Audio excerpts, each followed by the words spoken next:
I'm so excited today because I got to interview Jillian Siegel. She is the author of Getting There, one of my new favorite books.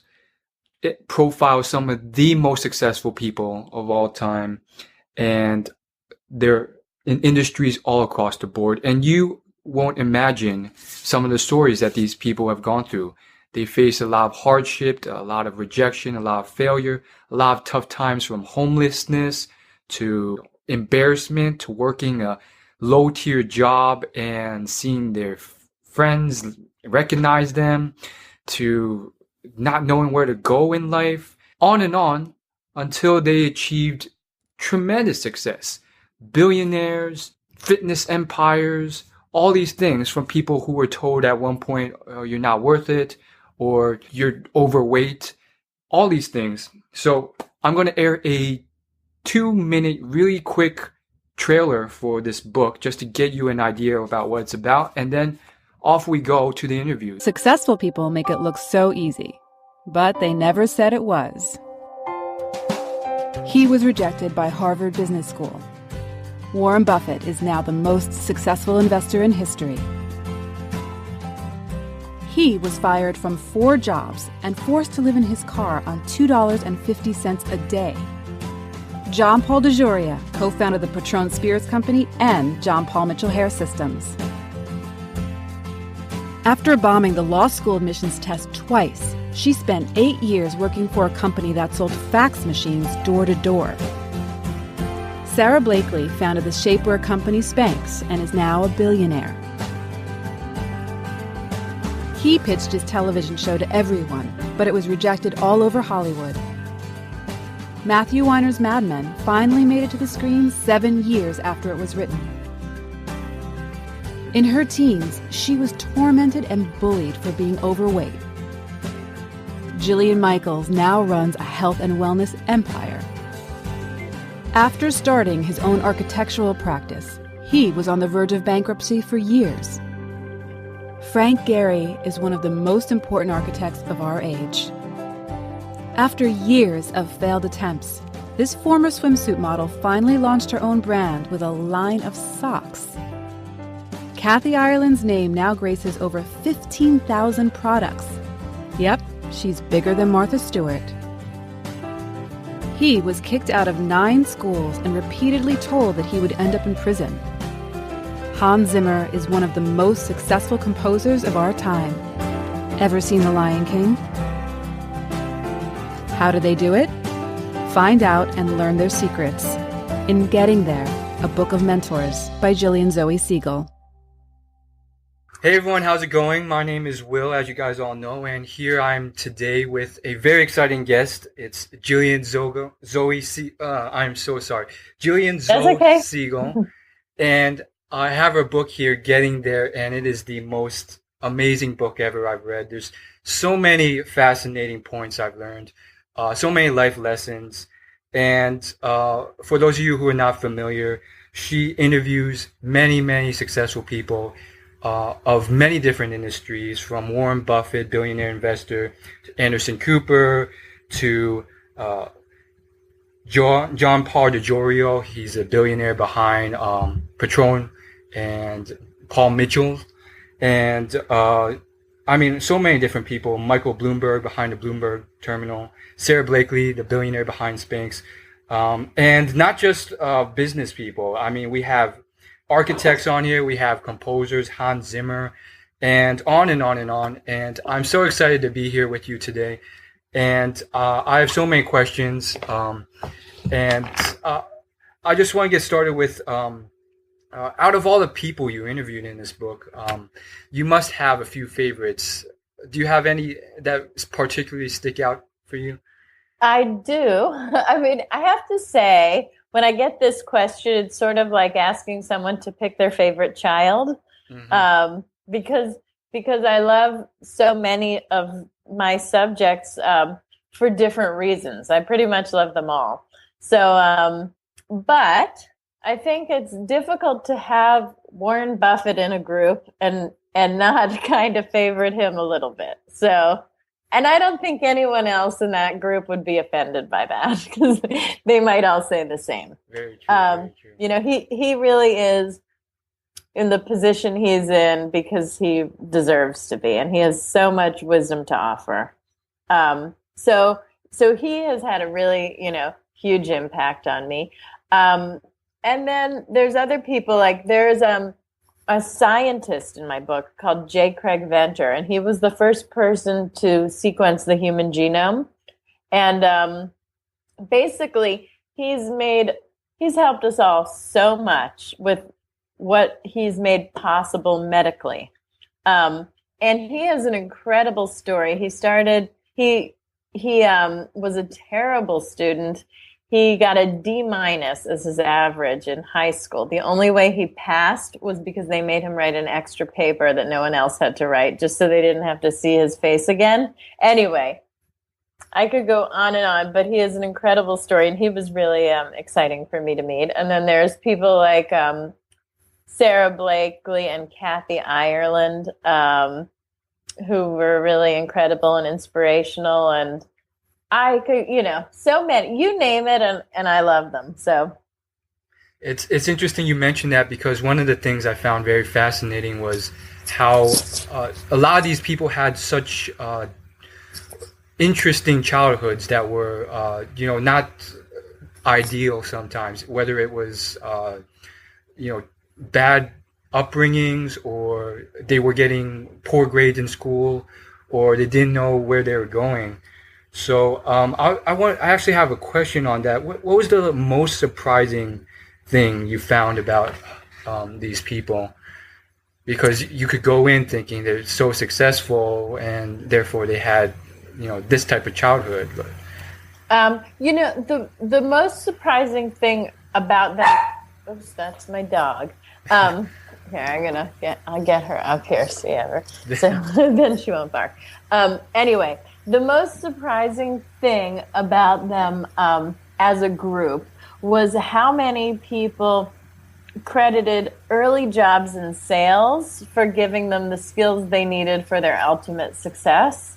And I don't mean fancy jobs in sales, but like John Paul DeJoria, who you mentioned, he's worth billions of dollars. He's the founder of John Paul Mitchell Hair Systems, which is a line of hair care products.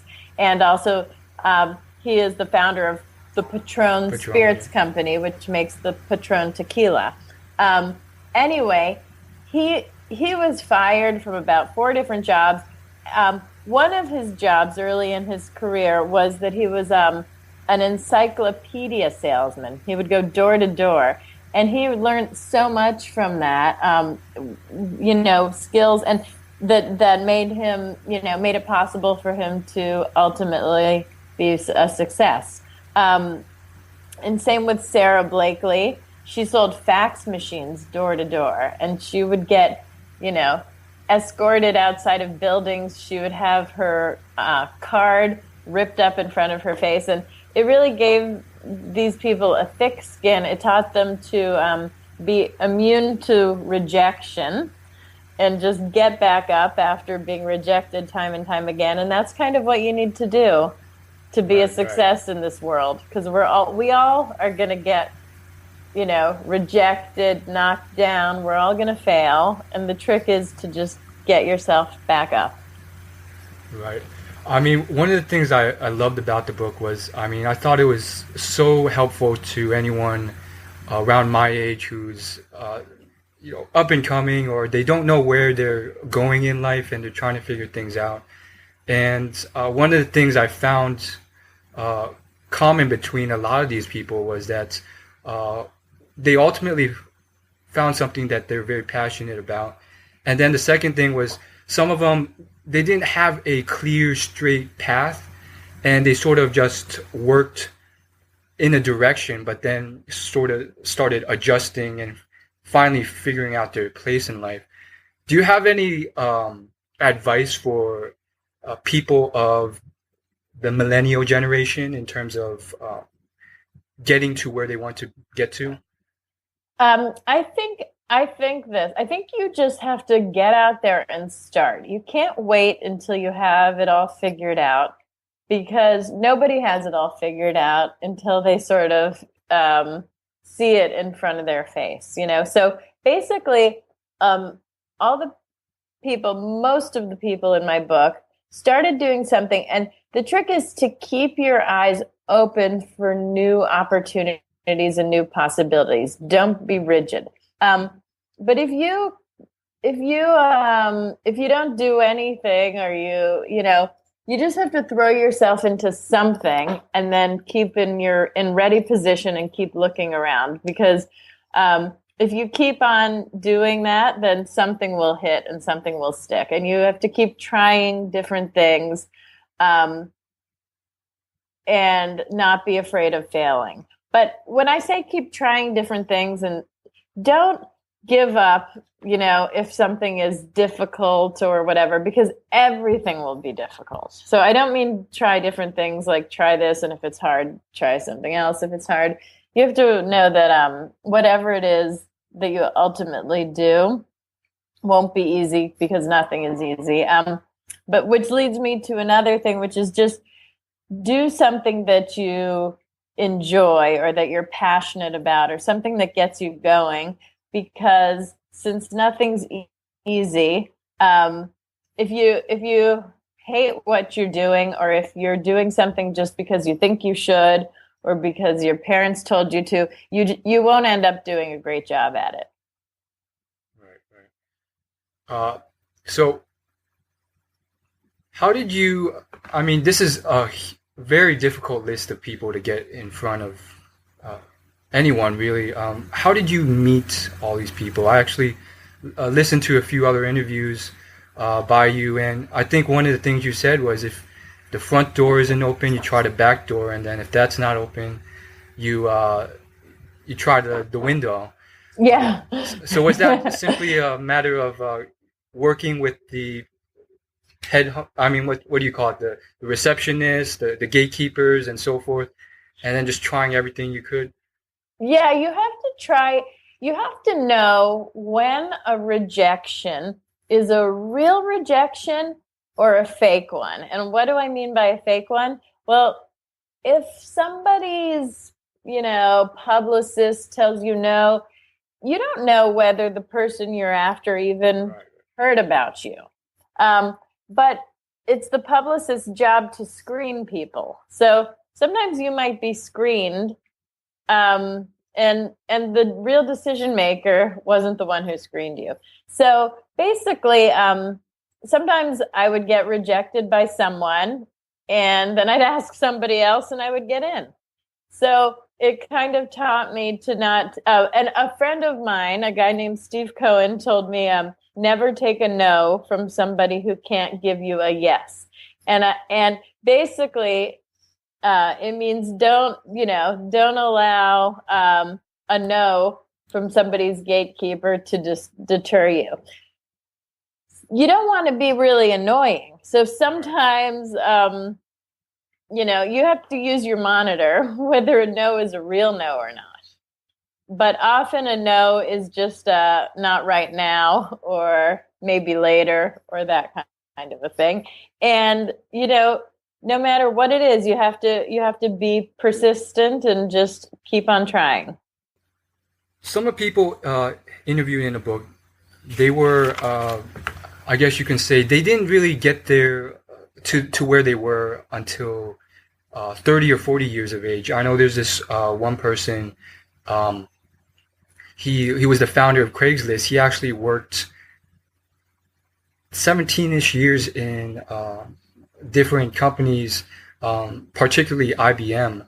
I was wondering if you had any advice for older people who think that maybe it's too late for me, maybe I'm getting up in age, I can't do this anymore. It can be more difficult, but I was just wondering what your thoughts were on that. And I think if the desire is there, then you can do it. And people change paths. Careers have chapters, and I think that you shouldn't be discouraged by your age. A lot of people, I think it's rarer for somebody to hit it when they're older, probably because they've sort of given up, or they have a lot of other things that they're focusing on instead of their career, like maybe their families, or they've just sort of, I guess, changed their focus. But I think if your career is your focus, then I don't think that your age is necessarily going to be a barrier if you really want it badly. Okay. And you're willing to put the effort and time in. Right. And a lot of the interviews, I found that a lot of the people worked really, really hard, 10 to 14 hours per day. And I was wondering is there anything you found that was a common thread behind all the people you interviewed, or were they just very different? The most common threads are that they're all doing something that they're passionate about. Okay. But Warren Buffett takes this one step further, and he says you have to do something you're passionate about, but that's also within your sphere of competence. So you need to know your strengths and weaknesses, and do something that you're good at. Not everybody. We all have different minds. And we all have different skills and strengths and weaknesses. So everybody in my book, they're all very different. It's a diverse group of people, but they are all doing something that they're personally good at and that they love. And if you were to take, one of them and put them in the other's shoes, they probably wouldn't do so well because it just doesn't suit them. So there's that. The other thing is, they are out of the box thinkers. They look around the world and they think, okay, just because it's done that way doesn't mean it's the best way. Doesn't mean that's the way you should do it. These people are all leaders, so they're independent thinkers and out of the box thinkers, and they're also not afraid to try new things, and they know that failure is just part of the process. So. They're not deterred by or paralyzed by the fear of failure. And that's something that trips a lot of people up. They think, okay, and it's not even so much that people are deterred by the financial ramifications of failure, although that's a really real thing to think about.